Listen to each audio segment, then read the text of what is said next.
I don't know that I can add a lot more to what has been said, but I would like to share with you an experience that I had.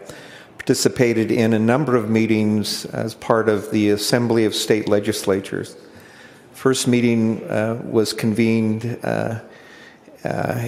in Washington, near Washington D.C. at Mount Vernon, and then there were successive venues after that.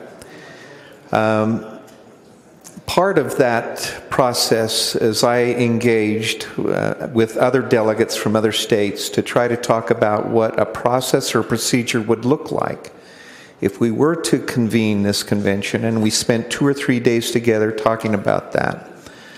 As I participated in that as a delegate from Utah, and I looked at the other states that had delegates there, and I think most of the time there was something between 30 and 35 states represented. It occurred to me, regardless of the party who was represented, the political party, these were people who came together, most of us on our own dime, traveled to these locations and participated. These were people who came together that had one common interest, and that was the good of this nation and the intention of doing whatever perhaps we could do to help preserve it. And as I sat there, I remember the first meeting looking around, I thought of the first words of our Constitution. We the people. I also thought about how in the government that is, in the movements that are conducted across our country today, where good government is exercised, it isn't on the federal level. Most of the great things that are occurring are on the state level. Why is that? Because the state government is that which is closest to the people. And the underlying principle in the Constitution, the principle that gives it life and effect, is the power that is in the people.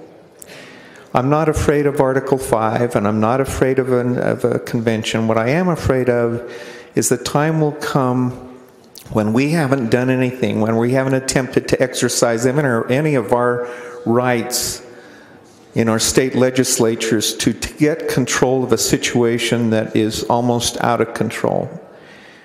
If you think back about the delegation from our Congress that came and spoke to us, how many of them said to us, you people, you legislatures, members of the legislature are the ones that are able to get things done. Essentially, Congress cannot. And the reason that we're able to get things done is because it's government that is closest to the people, and it is reliant on the principle of the power being in the people. I support this. I'm not afraid of the Article 5. If you believe that this was an inspired constitution, an inspired document, there's a reason that Article 5 is in there, and the powers that are enumerated with respect to having amendments and conducting a convention for proposing those amendments is there for a reason. Thank you, Mr. Speaker. Go to conventionofstates.com, press the button, sign the petition. More importantly, get 10 of your friends to do the same. When you sign the petition, then that sends a letter to your state legislator. You go on the list in their district as a supporter. We deliver those lists to the state legislators. It means something to them.